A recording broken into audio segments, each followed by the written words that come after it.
Hi, everyone, and thank you for joining us today. I just wanted to begin by saying a hello and welcome to the launch of the Don't Bank on the Bomb UK campaign toolkit. My name is Zara Kapasi, and I am the project coordinator for the campaign. I want to start by thanking you all for being here today. It's great to see many of you joining us to learn more about the ethical finance and how we can take action together. So to continue hearing about these events and to keep up to date with Don't Bank on the Bomb UK, please register to our Google group using the link which will be shared in the chat. And before we begin, just a quick note that this event will be recorded, but the recording will only spotlight whoever is speaking. We encourage you to ask questions and share your thoughts. Feel free to drop them in the chat, and after our speakers have finished, we will open up mic access for a Q&A and reflection session. I just ask until the final session, please do try and keep your mics muted. So today we are very excited to finally be presenting the Don't Bank on the Bomb toolkit. And you may scan the QR code that is on the screen to access the toolkit. Alternatively, I think it will be shared in the chat as a link. And I'm also very excited to share that we are being joined by Michael Orgel from Don't Bank on the Bomb Scotland, Dr. Elizabeth McElderry from Medac's Medical Campaign, Alejandra Muñoz from PAX, and Sarah Lasoy, who is also from Medact. And they will all be presenting on various aspects of the toolkit. I would like to emphasize that we are really keen for this to be an open discussion. We want to hear from you, learn from your experiences, and work together to build a stronger movement. So with that, let's get started. So at its core, Don't Bank on the Bomb UK is about challenging the financial sector's role in nuclear weapons production. As has been shown by the recently released report by PAX, which Alejandro will be speaking about, many banks, pension funds, and financial institutions invest in and profit from companies that manufacture these weapons, making the threat of nuclear war even more real. So our goal is to expose and challenge this funding. We're demanding these financial institutions move their money away from companies that manufacture and trade in these weapons of mass destruction. And we are inviting you to join us as we build a nationwide campaign movement, applying pressure to ensure these institutions withdraw their support from the nuclear weapons industry. As such, we have created this toolkit as a one-stop shop to understand the need for disarmament and a guide on how you can get involved, from applying pressure to finance institutions through calls for divestment, to also taking matters into your own hands by personally divesting. We hope this toolkit will empower individuals, communities, and organizations to campaign for divestment from nuclear weapons and reinforce that funding mass destruction is both morally and socially unacceptable. I would now like to pass on to Michael Orgel to speak about the health and personal and environmental impacts of nuclear weapons. Michael is a long-time divestment and disarmament campaigner and an active member of Don't Bank on the Bomb Scotland, as well as the Don't Bank on the Bomb UK working group. Thank you, Michael. There. Hello, everyone, and thanks for the opportunity to talk. Zara asked me to talk about quite a few subjects, which I'm going to do a whirlwind tour through. I will mostly be talking about the health and medical and humanitarian impact of nuclear weapons, just in case anyone who's here is not up to speed on those sorts of issues. And then we'll talk a little bit about a few others in time allowed. Nuclear weapons are the worst instruments of mass murder ever created. Because they are indiscriminate and disproportionate in their effects, they violate international law. The ionizing radiation produced at detonation kills people from radiation sickness, while radioactive contamination of the environment causes cancers, chronic diseases, birth defects, and genetic damage. A single nuclear weapon can destroy a city.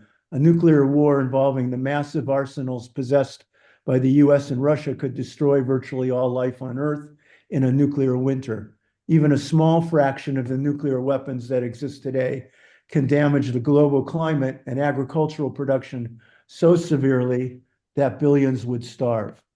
The Nuclear Ban Treaties Foundation and Humanitarian Principles and International Humanitarian Law and its focus on the catastrophic effects of any use of nuclear weapons outweighs the economic arguments for nuclear weapons.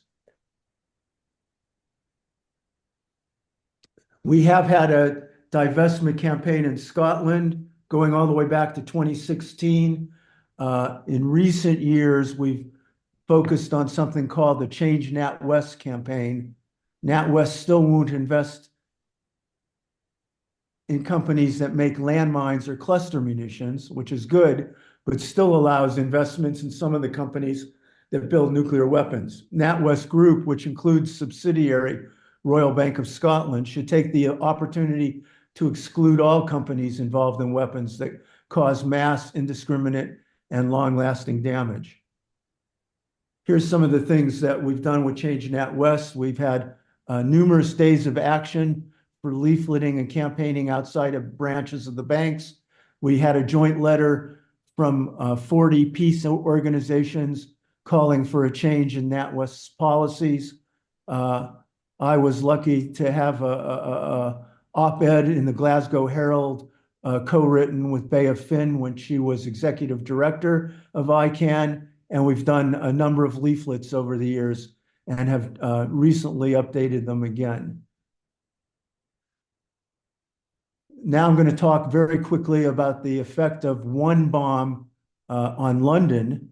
The immediate health impact would be catastrophic if it was a 100-kiloton bomb over the Palace of Westminster. An estimated 258,680 people could die immediately, and another nearly 900,000 could be injured. That's about 1 in 8 of London's 2020 population of around 9.3 million people. A fireball would extend out about 380 meters in every direction from the detonation point. If the bomb were dropped over the Palace of Westminster, not only would the British Parliament be engulfed in a nuclear fireball and instantly vaporized, but also Westminster Abbey, as well as St. Thomas's Hospital. At a distance to over 1 kilometer from the detonation point, the explosion would likely generate a fatal dose of ionizing radiation. This zone would include 10 Downing Street, Trafalgar Square, and the Ministry of Defense. Several hospitals lie in this zone, as well as the Westminster Ambulance Station. Within 3.26 kilometers in every direction from the center, there would be blast damage, with most residential buildings collapsing and local fires starting from the destruction. Everyone in this zone would be injured, and many would die. Thousands of people will have severe injuries and burns. Within 4.38 kilometers, people would suffer third-degree burns on all exposed skin. Technology might very well be disrupted by an electromagnetic pulse, and there are at least 15 hospitals within this zone. A full 9 kilometers from the center of the blast, glass windows would shatter, causing additional injuries to anyone in the vicinity, and some technology may be disrupted by an electromagnetic pulse. How could London respond to a health crisis of this proportion? In the case that 1 out of 8 of the population dies or is injured from the explosion, that leaves about 23,000 doctors and nearly 67,000 nurses and midwives to treat about 900,000 injured people. That means every doctor in London would be responsible for treating about 39 people, many with severe injuries, simultaneously. And what about hospital beds? There are around 134 hospitals in London, but many of them, the ones closest to the center, would be destroyed by the blast. Thousands of people will have severe injuries and burns. In England, there's about nearly 6,000 ICU beds and 5 burn centers with around 16 burn beds. In London, there's only 2 burn beds. And as many of the hospitals would be destroyed or damaged by the explosion, it would not be possible to use all these beds. Around 23,000 hospital beds in London. Many beds, of course, would already be occupied and some destroyed by the blast. The remaining beds would be woefully inadequate. The UK may prepare to use its own nuclear weapons, but its healthcare infrastructure is not and cannot be prepared for the humanitarian catastrophe that would result from the use of just one nuclear weapon in the UK. What some of the longer term impacts? Nuclear weapons produce ionizing radiation, which kills or sickens those exposed, contaminates the environment, and has long-term health consequences, including cancer and genetic damage. Their widespread use in atmospheric testing has caused grave long-term consequences. Physicians project that some 2.4 million people worldwide will eventually die from cancers due to the atmospheric nuclear tests conducted between 1945 and 1980. The use of less than 1% of the nuclear weapons in the world could disrupt the global climate and threaten as many as 2 billion people with starvation in a nuclear famine in the long term. The thousands of nuclear weapons possessed by the US and Russia could bring about a nuclear winter, destroying the essential ecosystems on which all life depends. This would be essentially a scenario of end of the world, plunging temperatures to an extent not seen since the last ice age. Physicians and first responders would be unable to work in devastated radioactive contaminated areas. A nuclear war would overwhelm any relief system we could build in advance. Displaced populations from a nuclear war will produce a refugee crisis that is orders of magnitude larger than any we have ever experienced. In reality, there's two existential crises at play here. Climate change is one of the biggest threats facing humanity, and the threat of nuclear weapons is another. Nuclear weapons production, testing, and use all damage the environment and exacerbate the climate crisis. At the same time, the increase in extreme weather events and rising sea levels caused by the climate crisis accelerates the risks of radioactive contamination from nuclear weapons activities. Beyond production, testing, and use, nuclear war may become more likely due to a climate crisis-driven rise of resource scarcity and conflict.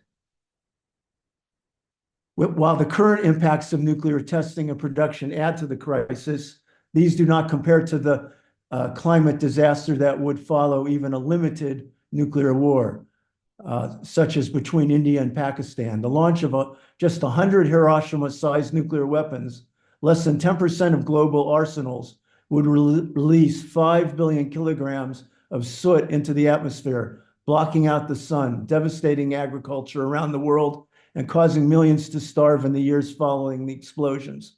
This phenomenon of global cooling caused by mass fires from nuclear explosions is called nuclear winter. Greatly increased amounts of soot by the same mechanisms as a nuclear famine would occur in a US versus Russia nuclear war. This would essentially end the world, plunging temperatures to an extent not since the last ice age. Now I'm going to just mention some topics so we don't really have time to talk about today, but are all very important. One is cyber warfare and nuclear weapons. Another is artificial intelligence and nuclear weapons. The concept of escalation, the fact that some people think there might be one bomb and then things could stop. Even Biden said, I don't think there's any such thing as the ability to easily use a tactical nuclear weapon and not end up with Armageddon. And the Secretary General of the UN has said he's appalled by the recurring thinly veiled threats of nuclear strikes, tactical strikes, it's often added, but we all know that such a conflict would never stay at a tactical level. And this is not the future that must be, but it is the future that will be if we do not act. At the start of the nuclear age, we were warned by Einstein that the unleashed power of the atom has changed everything save our modes of thinking, and thus we drift toward unparalleled catastrophe. We shall require a substantially new manner of thinking if mankind is to survive. And here's some websites that are useful for learning more about all these topics.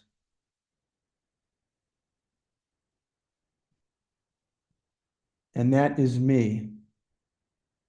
Great. Thank you so much, Michael, for sharing why we really need to address this threat and for putting it into the context of the UK and London in particular, sometimes it's easy for us to feel like we're very far removed from the issue at hand.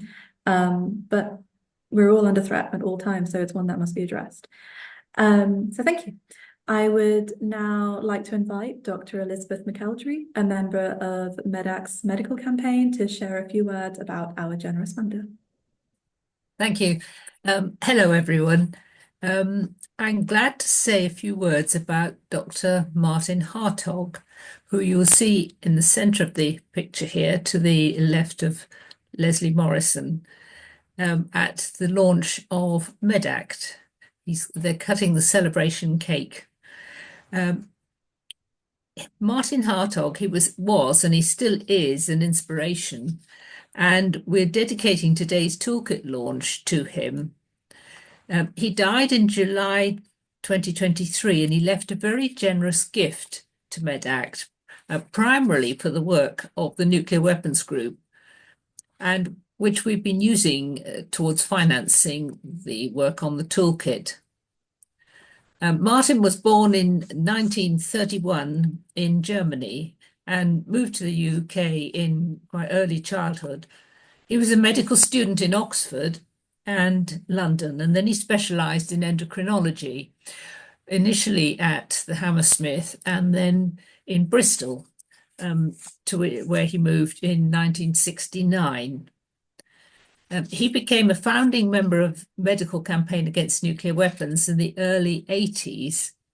And with his wife, Sally, he could remember the hostility of some of the campaigning at various West Country venues. Sadly, some of the hostility from the medical professions. Sadly, now, I'm not even sure that we get hostility. I think we get indifference sometimes. Anyway, Martin and Sally, they both became Quakers, which he said was immensely important to him. He eventually became chair of Medical Campaign Against Nuclear Weapons and into its amalgamation with the Medical Association for the Prevention of War. And this formed MedAct. We benefited from his friendship and quiet wisdom for the rest of his long life.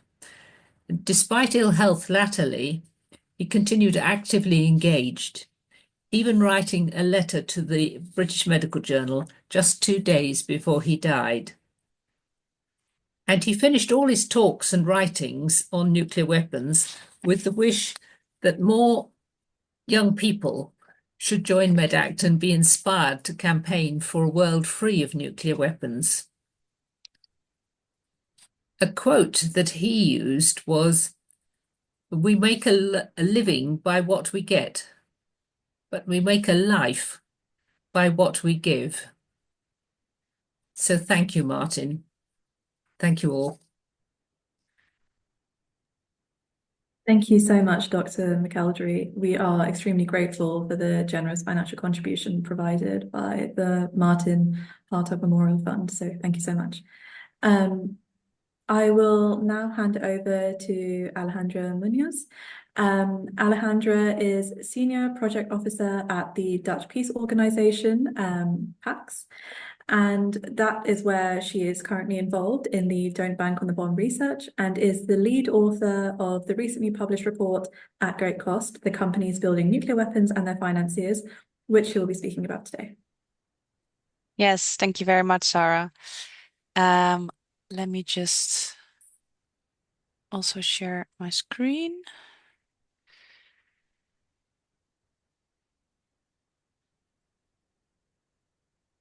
Right, I think you can all see the presentation, right? Yes, great. Yeah, thank you again, and thank you also for the invitation to take part in this exciting launch event. So I wanted to share a little bit about the wider Don't Bank on the Bomb research, the trends we've been seeing, and also to take stock take stock of where we are now and the political context that we currently find ourselves in. But first, the basics about Don't Bank on the Bomb. So as already mentioned, it's a joint project of PAX, a peace organization based in the Netherlands, where I am now, and the International Campaign to Abolish Nuclear Weapons, or ICAN.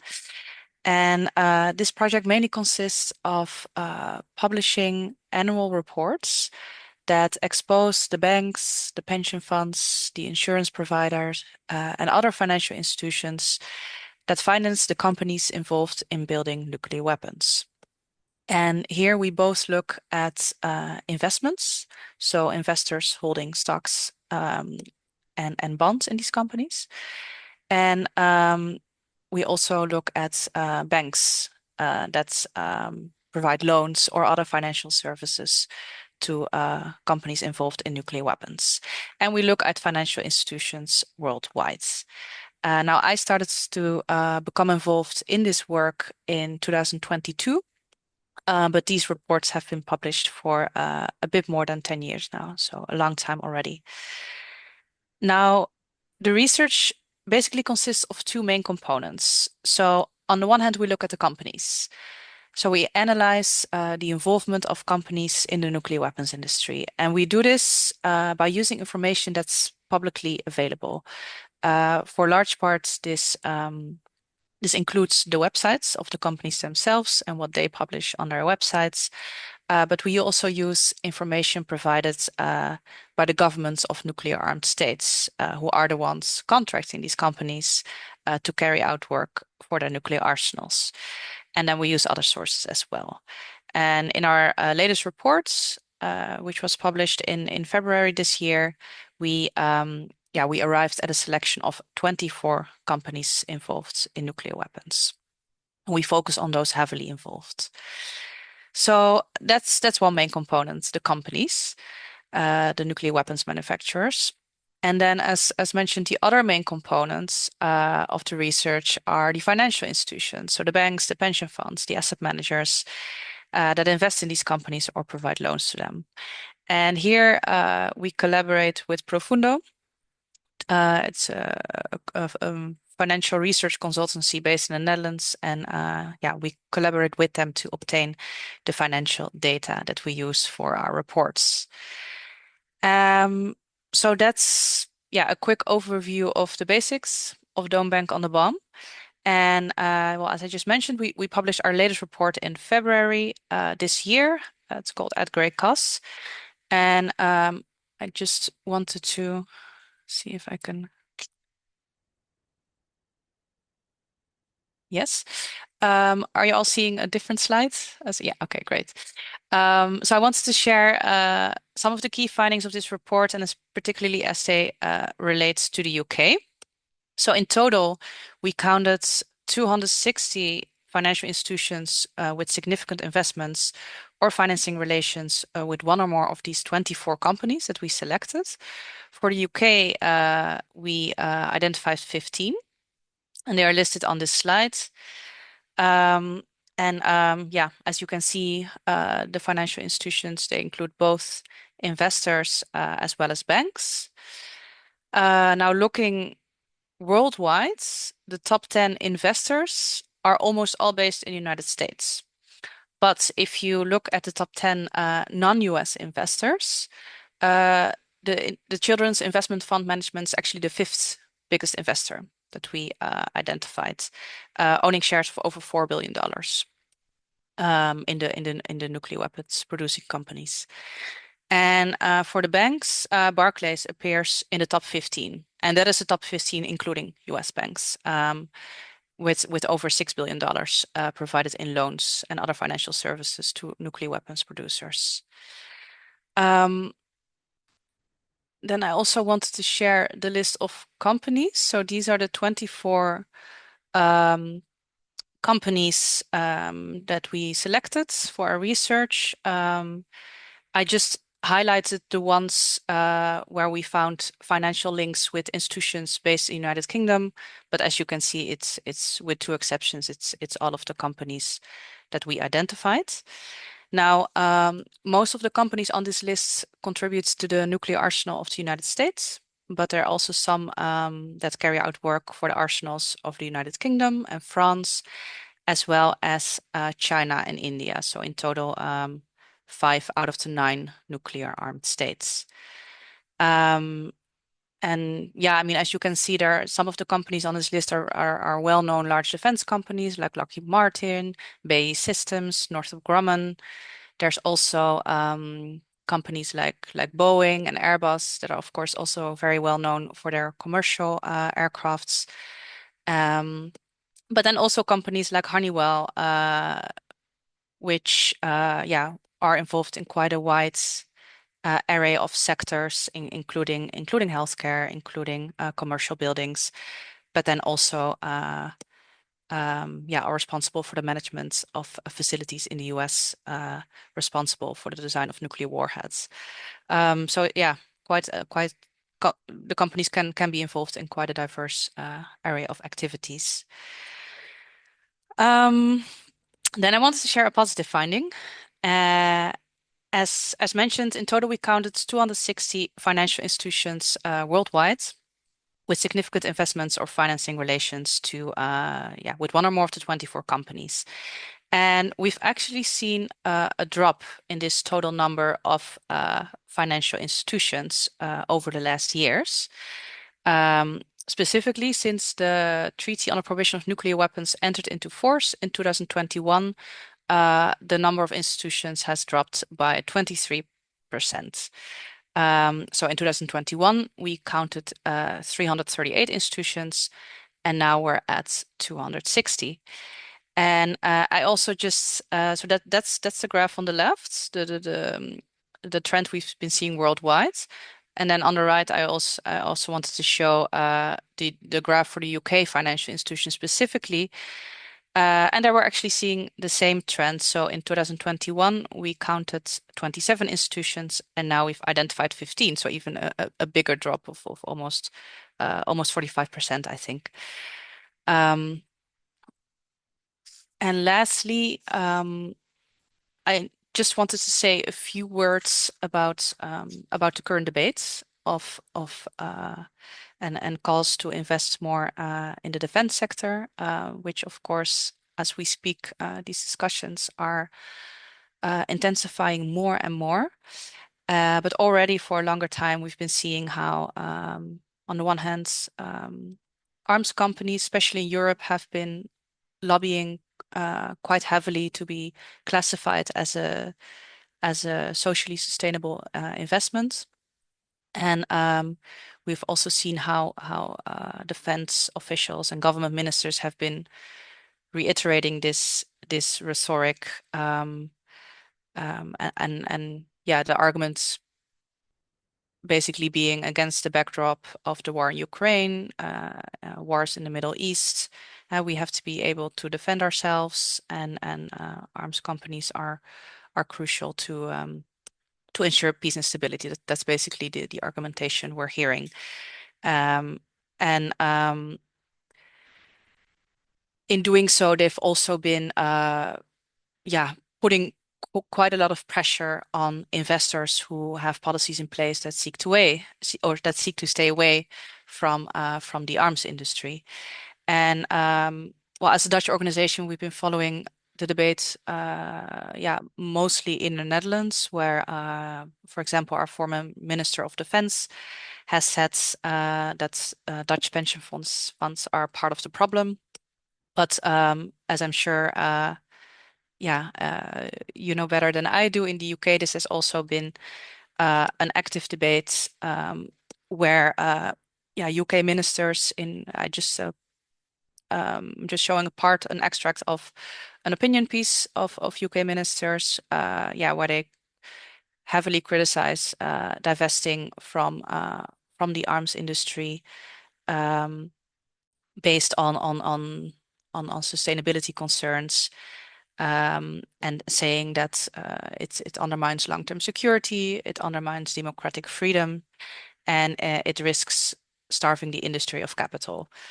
Now, that last comment is quite surprising, because at least for larger defense companies, we're seeing exactly the opposite. They're making record profits right now.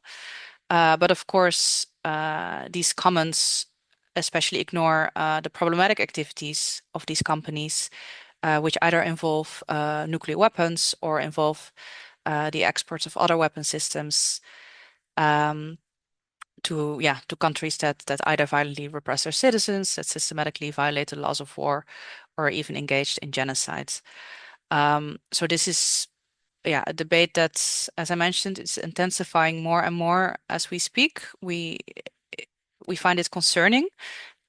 Just to clarify, at least up until now, in most cases, the debate's not about, it's not saying we need financial institutions to invest more in nuclear weapons.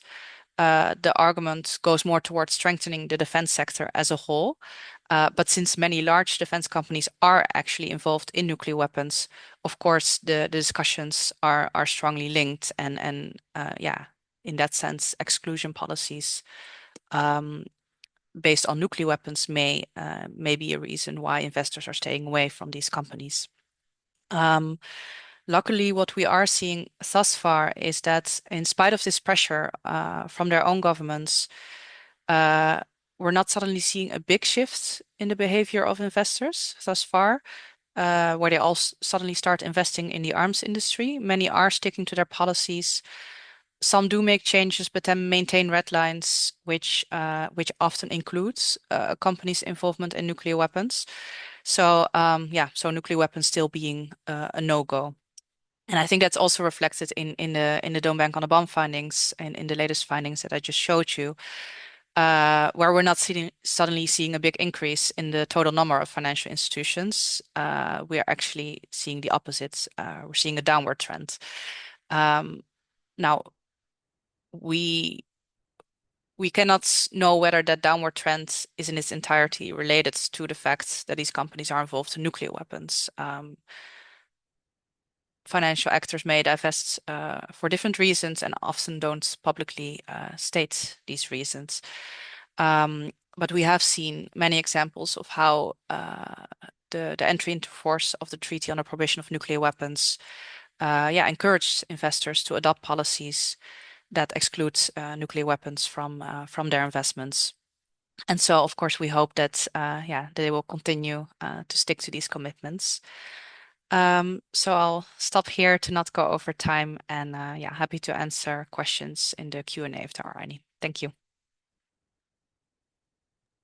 Thank you so much, Alejandra. It's really great work and an incredible resource. A lot of what we have used in the toolkit has come from various Don't Bank on the Bomb reports, and our list of key targets have been directly pulled from your findings.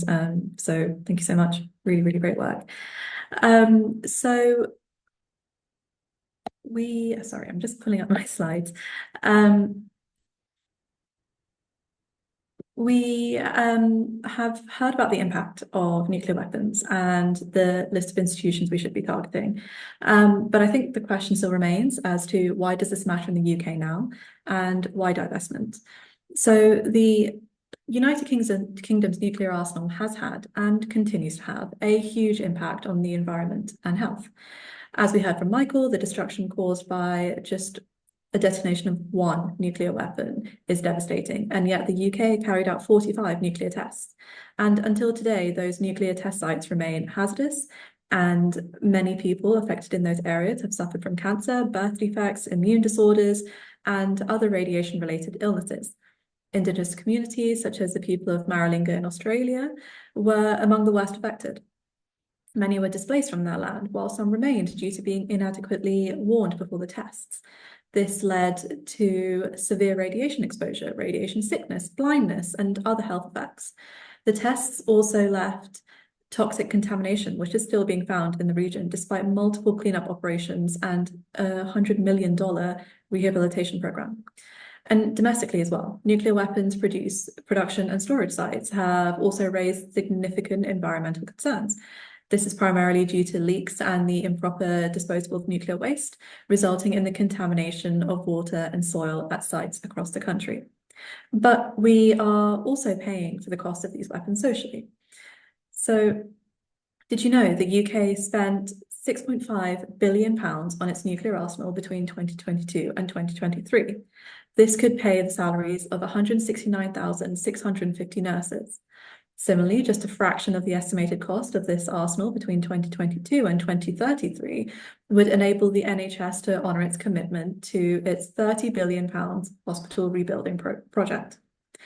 While the increase in spending has been justified through the lens of militarized security, we are in the middle of a cost of living crisis and growing economic insecurity. Therefore, this justification needs to be critically examined, and human-centered security policies need to take center stage.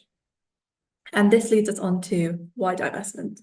So divestment is an effective strategy to create social, political, and economic change by not only applying pressure, but also you could just do it yourself. It cuts off vital access to capital, undermines the ability of harmful industries to operate and grow, and drive systemic change. A great example of this is being successfully carried out is the campaign against apartheid in South Africa. So having established a stronghold on campuses in the United States, the campaign resulted in 155 colleges and universities at least partially divesting in 1988. By 1989, 26 states, 22 counties, and 90 cities had taken economic action against companies continuing to carry out business in South Africa. The United States also passed a Comprehensive Anti-Apartheid Act in 1986, which banned new US investments in South Africa. In the case of disarmament, as Alejandra did mention, with the passing of the Treaty on the Prohibition of Nuclear Weapons, 78 financial institutions have divested from nuclear weapons, including the Norwegian Sovereign Pension Fund. By questioning the connection of financial institutions to the nuclear weapons industry, it challenges the normalization of weapons of mass destruction, demands accountability, and reinforces global efforts for a safer and sustainable world. And it just goes to show that divestment can work. So I will now pass over to Sarah, who is MEDAC's Peace and Security Campaign and Program Lead, who will now speak about how you can take action. Just as a kind of end note, I guess, or a way of closing, we really wanted to discuss how to take action. And obviously the campaign working group alongside Zara have developed and produced this fantastic resource that people hopefully can access in the chat, go away, have a read through, engage with a lot of the kind of like nitty-gritty data that's like really invaluable to have, actually, I think, in terms of understanding the landscape of the UK specifically, to a point where we can take really focused and really impactful action, but also thinking about the ways in which we can take action being exciting, being generative, being really energizing. And so yeah, I'm going to speak just a little bit about how we can do that collectively and together. So a few images on the slide here. We've got kind of an image of the Don't Bank on the Bomb Scotland group with a huge banner from a few years ago. Also the Don't Bank on the Bomb Scotland group outside. I think it was of a branch of RBS, the Royal Bank of Scotland. We've also got an image on the bottom left of the MEDACT North East group, who I think just under a couple of years ago now took action and did like a huge banner drop in Newcastle, which is brilliant. And then also an image on the top right hand side of I think a recent Palestine Solidarity campaign led demonstration, where you see the banners of C&D and also the Stop the War Coalition, and just speaking to, I guess, a few points of action. So in the toolkit itself, when you do get a handle on it, do spend time obviously familiarizing yourself with all of this very important information to have in your arsenal, no pun intended, but also try and like think through, I guess, and take hints from some of the resources that we've put in our action section. So the kind of primary thing, obviously, everyone's leans towards doing when they join a campaign like this, that's so focused on your own kind of I guess, money, the things that are within your control, who you bank with, who you invest with, is to take individual action. And that is, I guess, a position and the position of power that you're in as a consumer, as a client, as a supporter of, or affiliate to any kind of financial institution already. And so we do have in kind of guidance around communication you can have directly with your branch or with your bank or financial institution or whatever it is, pension fund even, demanding or expressing the same demands that this campaign has. So asking them to divest from companies that are nuclear weapons producers, and also to think about developing an ethical investment policy that's robust enough to ensure that it doesn't happen again, essentially, and it takes seriously not just divesting from one or two of the worst offenders, but ensuring that none of your money, none of our money goes towards these organizations and these companies. So that's one thing, and obviously on an individual level that's incredibly impactful, or it can be. I know some people have had really good conversations with their either branch manager at their bank or managed to get to speak to someone maybe in a senior position in the organization that they're speaking to. But what we find is really impactful, and what we've seen to be really impactful, is the kind of collectivization of that action. So obviously I work at MedAct. MedAct are a public health campaigning organization. We work with health workers and the health community to take action on a range of different issues. But for MedAct's nuclear weapons group and for the Don't Bank on the Bomb UK campaign specifically now, what does that collective action look like? And I guess it looks a bit kind of like this, which is hence why all the images on the page. But it looks like taking obviously that individual direction, using the position you have or the relationship you have with a particular provider. But it also means, as you are all here today, and for anyone watching this recording of the launch back, joining the Don't Bank on the Bomb UK campaign. It means coming along to future meetings or events we hold, learning more about the different actions you can take within your local community in a really localized way, as the Don't Bank on the Bomb Scotland group have, or the MedAct North East group have, but also sharing ideas and building a sense of supporting one another in the actions we're taking. We're hoping at some point, when we've developed the campaign a little bit more, to have one sole kind of like campaign target that we can collectivize our movement around, and really make sure that we are organizing in the ways that this, again, the image in the middle is supposed to illustrate. The power that we have when we come together is much greater than the power that we have alone. And so, yeah, to speak a little bit to, I guess, some of the points that have been raised as well around solidarity. We're thinking a lot about, and we try to think a lot about, the groups and peoples who have been worst impacted by the issues we organize and campaign around. And in this case, as Zara mentioned, we're thinking of Indigenous communities, we're thinking of marginalized communities as a whole, who's suffering at the expense of nuclear testing, and also, at the expense of mass defense investment, at the expense of, to the detriment of, like, welfare investment in the UK especially, and how much could be offered back to these communities by involving ourselves in these campaigns. And so I think solidarity looks like not forgetting, I think, the active harms that nuclear weapons have on communities and still have on these communities today. But it also means standing in solidarity with the campaigns that we, align ourselves with. So we're thinking about C&D, we're thinking about Stop the War coalitions, we're thinking about networks that MedAct are a part of, such as Rethinking Security, who are a great network in the campaign, who are a great network that we affiliate ourselves with and try and contribute to, who are thinking actually actively a lot about, I think Michael mentioned, kind of climate, the existential threat of climate, and also kind of different forms of insecurity, whether that be economic, whether that be social, and thinking about human security as opposed to militarized, punitive and hard approaches to security that we are being sold a lot of the time by our government. And I think, so solidarity is a huge factor and something that can strengthen our collective action. I guess, the final point I wanted to make was just that obviously in the toolkit there are template letters, there are resources, but a great way to stay involved with the campaign is to come along to these events, utilize the kind of resources that we have and we share with one another. Reach out to your local campaign groups who you think could be allies. So if there are already active climate divestment organizers, or people who are also looking at weapons, even if they're not specifically nuclear weapons in your area, connecting them to the campaign is a really great thing to do. But also the first kind of action we'd like to take collectively. And I hope I'll put it into the chat now if we're not able to, if someone else isn't able to share it. But in the run up to the Global Days of Action Against Military Spending, which should happen around mid-April this year, we're going to be launching an open letter to those 5 worst offending banks in the UK, I think that Alejandra highlighted, expressing to them that we don't want our money to go to nuclear weapons. We don't want our money to be invested in these organizations, and we'd like them to take action on it. And this has kind of been informed by the fact that I think it'd be really strong to have a wide range of people come together and put their names towards something, and hopefully feel like a sense of visibility to this campaign that we can share with people who might not know anything about where their money is going or what their banks are doing.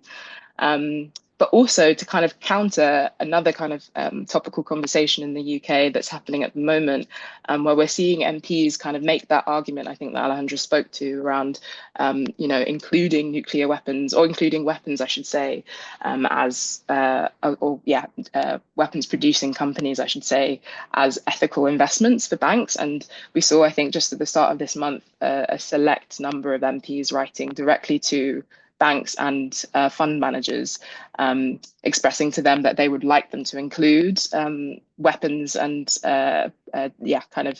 organizations that contribute to the development of weapons of all kinds in their ethical investment policies, which seems incredibly dystopian and counterintuitive, as it's been said, to our campaign. But we think that challenging them on this and expressing to them that their customers, the people who bank with them, the people whose money they hold, actually don't want that to happen at all, and really signify publicly to them that our stance is one, as the campaign's name suggests, where we don't want any of our money to go to bombs. So yeah, I think that's kind of my hopeful kind of summary of the different ways we can take action and the ways we're hoping to take action collectively. We'll share that open letter with you as a way that you can join us, and you can distribute that in your own networks and amongst your own communities as well. And hopefully it serves to be a conversation starter. But yeah, we're hoping as well in the next couple of meetings we have lined up. We've got a meeting on Tuesday, the 22nd of April and Tuesday, the 2nd of June, both of which will be network meetings, where we're hoping to have guest speakers from different organizations again, and different themes this time. So one that will be focused on sustainable investment, sustainable methods of investment, and how best to kind of maybe answer some of the questions you might have from friends, family, colleagues about, well, what will this mean for my money? What does that mean? Like, how do I divest, or how do I make this known to my bank, and those kinds of questions.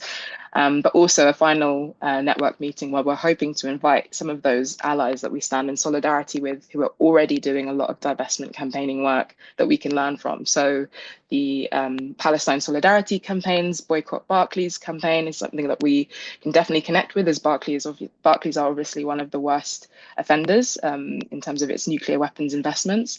But also thinking about the current context, again, with the government spending, where mass kind of like mobilizations are happening in response to government announcements around cuts to disability benefits, cuts to welfare, all the while indicating an interest in increasing defense spending. So we're thinking about all the kinds of groups who are, organizing under the broad banner of like welfare, not warfare. I almost got those two mixed up, but I'm glad that I didn't. So yeah, sorry, that was really long. I think I'm definitely over 10 minutes, but the whole kind of impetus is to say there are many ways to take action with us, creatively, collectively, in the streets, online, in digital space, and we really want you to stick around and bring people in to join us. And yeah, I'll stop there, and I'll stop sharing my screen so that maybe we can shift into the kind of Q&A section. I think that's what's next on the agenda, but correct me if I'm wrong, Zara. Thank you so much, Sarah. We have shared the open letter as well as the link to join Don't Bank on the Bomb UK in the chat. I would like to reiterate what Sarah said and to ask that you please sign the open letter and to share it widely. We will hopefully be sending this to the main banks to coincide with the GDAMS campaign, which I believe starts on 9th or 10th April. Need to double check that. In an amazing turn of events, we are doing incredible on time. which I was not expecting. So I would like to open up the floor for questions and comments. And if you've had time to look through the toolkit or anything that's been said today, feedback as well, that would be absolutely fantastic. In the chat, I have seen a couple of questions, so I will start there first. We have one from Tim Malone, and I think this is a really great question. Companies involved in manufacturing nuclear weapons or parts of them probably don't just make nuclear weapons, but may well engineer other parts for other machines, including medical equipment. How do you divest from a company that may make both ethical and vitally needed products, as well as contributing to the manufacture of weapons of mass destruction? I think this is a really great question. And Alejandra, I might ask if you would like to start here.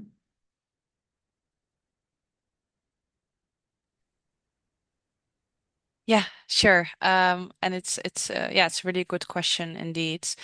It's also a question or an argument we hear from many financial institutions as well. And I'd say that the way we approach the issue is that involvement of a company in activities that may have a positive effect on society, or like being involved in medical equipment, is great, but doesn't make that same company's involvement in weapons of mass destruction any less problematic, as small as that portion may be compared to the company's overall activities. But yeah, we hear it a lot, and I guess you could also turn that argument around, no? Like you could argue that if the company is involved in such a diverse range of activities already, dropping the nuclear weapons activity may also be easier to realize, and that's also where pressure from financial actors can play an important role. Thank you so much. We have another question from Elizabeth, which is, what is the situation with NHS pension funds investments? This is something that we discussed in the Don't Bank on the Bomb UK working group, and something that I did look into. However, clear answers were not found. I would like to ask if either Michael or Elizabeth Waterston, if you had any further luck beyond what we had initially discussed in finding answers to this. Michael, I can see you've got your hand up if you would like to go. You're muted, sorry. Now I think you can hear me. Not only did we recently talk about this with Zara, but also years ago tried to look into this question about NHS pensions. And it remains my opinion that the NHS pension is ring-fenced by the government and comes from taxation funds, and is not a pension that is invested the way a pension from a private company might be. Now, if anyone ever finds out anything different, we'd all like to know at Don't Bank on the Bomb UK and Don't Bank on the Bomb Scotland. But I don't think that's changed no matter who's in the government. They don't have those kinds of investments. And if I might just briefly go to what Tim said about companies that might do worthwhile activities. I'm concerned that people don't get off on the wrong foot with this divestment lark, that it's not that we're immediately calling on people to withdraw their money if there's an investment. I think we've worked a lot with Susie Snyder, and that Alejandra knows so well. And I think her approach has always been that a group of people, it's better than rather an individual can do it, but it's better if you work in a group to try to engage the company or the financial platform and see if they can make a change in their policies. And it's worthwhile doing that for quite a while, especially once you get access to them, before giving up and saying, right, we're just going to withdraw our money or whatever. think that is a great point. I think there are many layers to what we are speaking about here in terms of divestment. And even if you do decide that you no longer wish to have your money being invested into nuclear weapons, it needs to be communicated with your financial institution. It's not effective to just remove your money without them knowing why. It doesn't encourage change in that way. There still needs to be dialogue and discussion and perhaps ideas being thrown around or understanding why things are done a certain way for the next steps to then come. Sarah, I can see you've got your hand up. Yeah, I was just going to back that and say that it makes me think, I think of an action that I think Susie supported, and I can't remember the kind of context, but it was in a country where there was a growing campaign against a specific bank in particular. And a lot of the members of the campaign group encouraged people to send postcards directly to one of the kind of senior managers of the bank or someone in charge of or involved in the development of their ethical investment policy.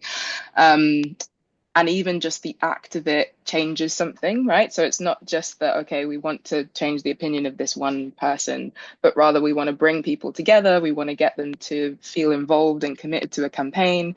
We want to make them start drawing connections between, investments in nuclear weapons and investments in a broad range of things that they don't want their money to be invested in, and to feel like it's possible to make those demands, because I think a lot of the time people feel really just resigned to the fact that they're not really able to make change. But this is very material because it's your money, and you should be able to decide where it goes. And I was also just going to say on the NHS point as well that I think we had some discussion in the nuclear weapons group meeting a while back, but just on how even if, as we know, NHS employees' pensions are paid kind of in this direct way, and maybe definitely or likely aren't invested in nuclear weapons producers, we can think about other people whose pension funds are provided by companies, and they're still affiliated with the NHS. So people are thinking about employees of NHS England and where their kind of pension funds lie and what the investments look like there. And thinking also about employees of a broad range who are health workers who contribute to the NHS space as a whole, who we want to involve and engage with the arguments that I think Michael laid out really well at the beginning of the kind of foundational catastrophic health impacts of nuclear weapons. And because of their area and sector of work, it should be something quite mobilizing. So maybe that's something for the group when we come together and we have kind of a core working group. We can think through who an appropriate target that's still affiliated in some way with the NHS or with the health sector in the UK that feels really apt. Yeah. Thank you so much. Also adding on to your point about taking action, something that I think we did not mention in the presentation is we're hoping that this can also act as educating people on just the way investments work. So even though we don't encourage just moving your money and not having the conversation, for example, with pension funds, although the default policy that you might sign up to would invest in nuclear weapons, there are certain pension funds that have an ethical investment option. You just have to know to opt into it. And this isn't something that you would come across very easily. It's usually hidden behind various barriers, and it would be something that you'd have to request. It's not the default option. And this is something that we are hoping that we can, as the campaign grows, we can have more of this included in perhaps future versions of the toolkit or even just online, is providing other options, be that within the institutions that you are already that already hold your money, so ethical options within them, or if you have tried all the various communication process and all the other action points, if you at the end of the day still want to move your money, where can you move it to? At the moment, we only really have an ethical option for a bank, which is the cooperative bank. But we are hoping that with the campaign growing and with hopefully more time, we could look into further research to find more options within the UK as to where you could potentially go. On that note, I would also like to ask if anybody does have anything that they think is missing from the toolkit, or if there is something that they would like to see or have more information on to help them make more informed decisions or to have the conversations as well. Or alternative, if you have another question, then please feel free to pop your hand up or you can type it in the chat. I can see a hand up from Diana and Nick Francis. We hope you'll add Triodos to your banks. I mean, I think it would be really good to have a list of positive banks. Certainly we're with the co-op and with Triodos. And then on pensions, go for companies like Greenbank. I think it's good to have the negatives, obviously. We want people to move away from those. It's an uphill struggle battling with them in general meetings, but certainly support that view. But I mean, I think that people should withdraw most of their money anyway and go off to decent banks or decent investment funds.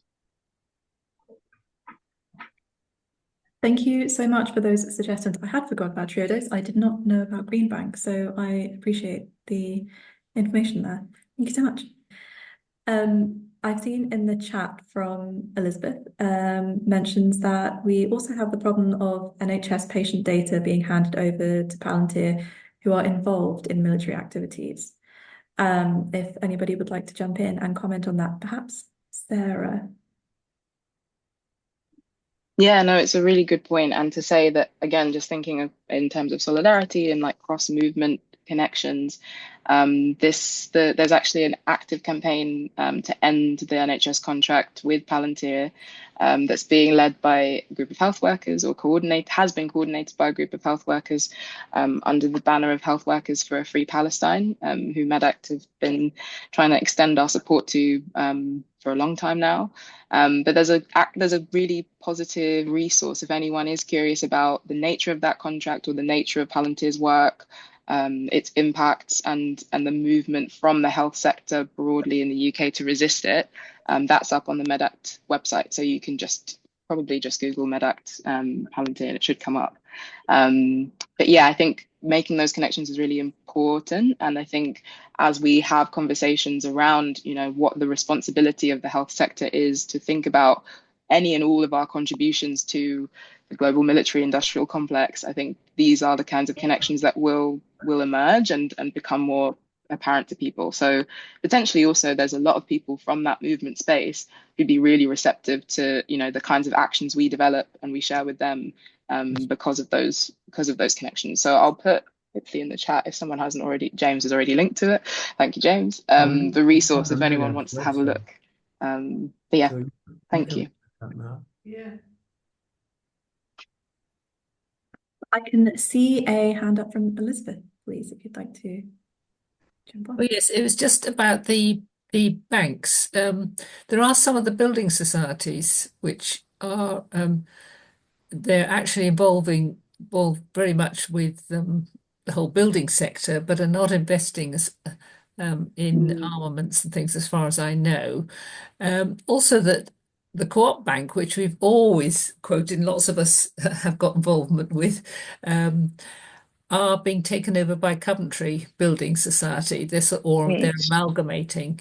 Coventry, I've looked at their ethical outline, which is pretty good, but it's just to be wary of some of these, the banks and other organisations, particularly probably relating to building, like Ecology Building Society and so on, they get overwhelmed with the number of people who actually want to invest, and it unbalances their mortgages versus people wanting to put in their savings. So things change quite often. So advice needs to have a caution or something with it about checking it out first. All the intentions are good. It's just sometimes because of the balance of investments, they withdraw certain things, and they're quite often changing accounts that are available at the moment as well. I've been looking into it for a community housing trust, apart from sometimes looking at it for myself, obviously. So yeah, thank you. Thank you for raising that. Again, these are all things that we really should include in upcoming iterations of the toolkit. So I have been jotting this all down, and I will probably be reaching out to all of you individually for more information. So please keep your eyes peeled on your emails. Would anybody else like to jump in or have any questions? Sarah, yes, please. I was just going to say, if it maybe as like a final question, because I'm so action oriented, but I wanted to kind of maybe connect or ask both Michael and Alejandra if they have reflections on, with your experience in the movement around divestment campaigning, what kinds of, I guess, yeah, exciting or like impactful actions you've seen just members of the public take, or things that you'd like to see, or things that you think might be really effective. Just because I think sometimes, yeah, I didn't talk about it much, but like I think oftentimes we're really fatigued, we've got work, we've got lots of different other commitments, but the kinds of actions that might also be really like exciting, social, like bring a group of people together, and also be something different maybe than the kind of specific kinds of actions we might have already seen within movements like this. But any reflections from you on like the actions you've seen happen to various degrees of success would be a cool, I think, in a yeah, a good way to end or close, I think.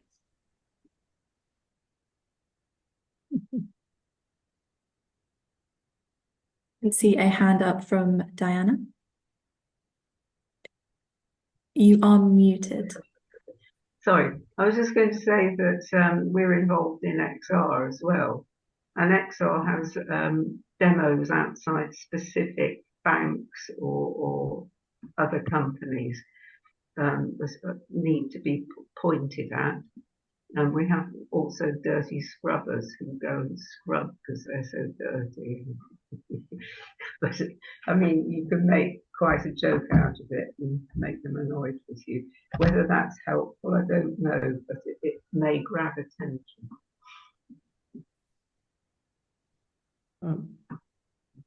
Maybe I can. Oh, sorry, Michael. Did you want to go first? Go ahead, Alejandra. You can go first. Yeah, I just wanted to.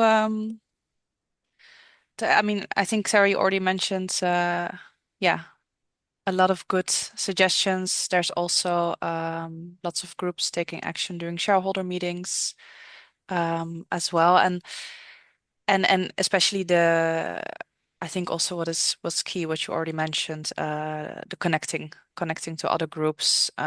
We as PAX, we also carry out research on weapons exports, so arms transactions of conventional weapon systems, if you will, and especially those to countries where there's a high risk these arms will be used in serious human rights violations, and basically what we're seeing, there's so much overlap in these in the lists of companies we identify the ones with nuclear weapons. So connecting that, and I mean, you mentioned also sometimes feeling the fatigue. We often have limited time, but we've also seen I think in particular this was with Pax's work on this is another aspect of our research which looks into companies active in illegal Israeli settlements on the West Bank, and then also the financial institutions investing in them, and they're already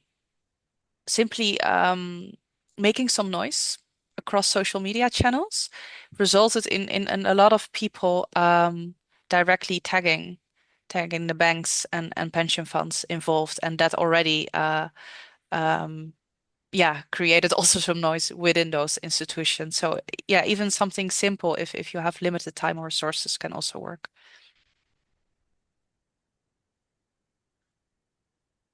Yes, please go ahead, Michael. Well, first, could I ask Alejandra to send some of those social media memes to Sarah or Zara so that we could look at making them appropriate for the UK audience. I wanted to point out, going back to the beginning, about needing to persevere if you start to try to engage. In Scotland, it took about 2 years before, this is with the help of Susie, who people like Susie probably will continue to help with these endeavors, and Alejandra, who Alejandra usually gets back to you immediately if you email her very quickly.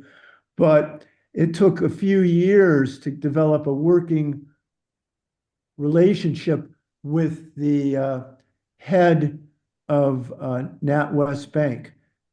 What happened, though, is just when we thought there was a personalized relationship, she either got pushed out or sacked because of the famous Nigel Farage bank account scandal, if any of you remember that. And this woman who was the CEO she was really the fall person, if that's an expression. So, but it is worth persevering. And then for our friends in XR, are you in XR, just a local XR group, or XR Health? There's XR Health and there's XR Peace. And we really do need to reach out to them at some point, but we haven't really gotten very far. But are you in just the local XR group, or are you in XR Peace or XR Health? I'm on XR Peace's mailing list, Right. but mostly we work with our local group, because that's local action. So, yeah. Because I think it might be good to try to set up a Zoom someday with our UK group, with XR Health and/or XR Peace, and then that would filter to all the local groups. But yeah, Angie Zelter is the person. Sorry? Angie Zelter is the person to. Yes, I know of Angie Zelter. I get emails from her. Right. Don't we all? Yeah. Sorry, I was muted myself there. I was just saying thank you. Elizabeth, I see a hand up from you. Yes, I was just thinking, shouldn't we have a slogan, invest in MedAct, for anybody involved? It might not pay you interest in terms of, pounds, shillings and pence coming back into your account, but my goodness, think of the benefits to the planet if it followed everything we're trying to do.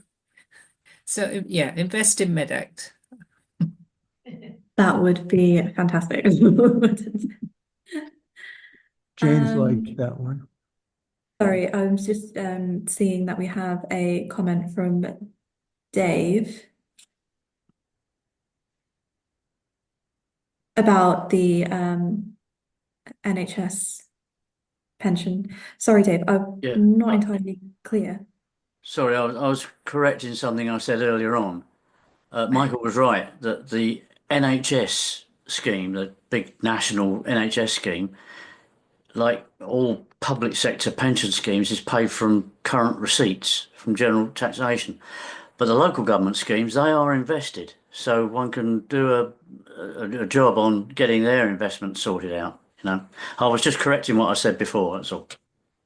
No, thank you. Thank you for that. And thank you for clarifying. And yeah, that's definitely something that we can look into on a local level. Oh, that reminds me of something else, if I can make a remark, Sarah.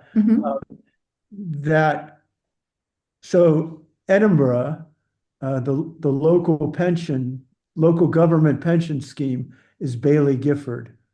And Baillie Gifford is very hard to engage with, let's put it that way, because if you manage to have any discussion with representatives from Baillie Gifford, all they ever want to talk about is fiduciary duty. And I assume everyone on this call probably knows what fiduciary duty means, but if anybody doesn't, raise their hand. But my response has always been that in addition, and I think some of the people Alejandra knows from New York, we can go beyond just talking about fiduciary duty constantly and talk about a moral and ethical compass to investments. And some of these companies like Bailey Gifford need to pay attention to that. So that's one possible response. And the other thing then is that there's lots of towns and local authorities that have signed up to the ICANN pledge for the treaty, that they support the treaty. Like ICANN, like Edinburgh supports the treaty, but can we get them to talk about their investments with Bailey Gifford? Or, as far as I know, the biggest success story was New York City, who not only supported the treaty, but it took a few years, correct me if I'm wrong, took at least a couple of years and maybe more to then get the entire New York City finances to divest. So it is possible, and that was a big win for the TPNW, but it took a long time. So people have to persevere. Yeah, I have found that a lot of these financial institutions, when you look at their investment policies, they are a bit sneaky in that they try and skirt within the bounds of what the UK has signed up to, but then, so that being the NPT, but then they do operate in other areas that have signed on to the TPNW. But their investment policies haven't changed to reflect that, which is something that we can call them up on, be that on local pension fund levels all the way to the larger financial institutions. Yeah, so thank you, Michael. Good point. And Dave, I can see a hand waving. Thank you. I just want to say something extending what Michael said. These people, these consultants like Bailey Gifford, like McKinsey, they're very handsomely paid. But when you raise ethics and morals, they say it's above their pay grade.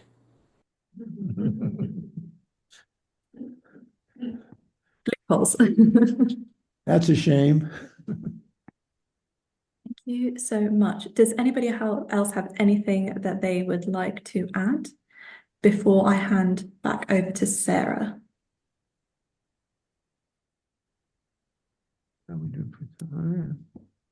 If not, Sarah, over to you. Yeah, thank you so much, Zara, and thank you so much, everyone. I'm just absolutely wrapping up the event. So to say thank you for your time and attention and coming to the event today. We're really happy that the campaign toolkit is now yours. So please do go away, have a read through it. It's downloadable as a PDF, but also you can interact with it on the MEDAC website. And yeah, just kind of directly access all of the information there. Please do circulate it in your existing networks. And if anyone has any questions about any of the information in there, they can definitely email Zara, and they can email myself. They can come along to our next meeting, which is on Tuesday, the 22nd of April. But we really want to encourage at this stage anyone and everyone who sparks an interest, or this sparks an interest for, to get involved. The other way, as I mentioned earlier, in terms of our actions, is to sign the open letter. So this open letter has been shared in the chat. I think I'll share it once more just so that it doesn't get lost. But it's going to be directly sent to the 5 kind of worst offending banks in the UK. And all of your names as early additions to that open letter would be great. But again, we'll be going out to our organizational partners in the anti-nuclear weapons space and beyond, so that it goes up on the MEDAC website mid-April during the Global Days of Action Against Military Spending, and then eventually to be sent to all of those banks as well. And then, yeah, finally as well, please do join Don't Bank on the Bomb UK. We have a kind of internal mailing list that we're adding people who've attended network meetings and this campaign toolkit launch too. And it's not like another extensive email list. It's more so that any kind of new information, up-to-date kind of resource update, some of the information, for example, that's been shared today from the knowledge in the room can be circulated to people who, you know, whether it's within this kind of organizing space or in the spaces you are already campaigning in, that it'd be useful too. So please do sign up. And if you do have any questions, as I said before, just don't hesitate to get in touch. But we'll also email you these resources in a follow-up, hopefully tomorrow as well. So thank you so much for your time and attention, and have a great evening. And the dates for the next 2 meetings are on the screen now as well. So take care, everyone, and hopefully see you there.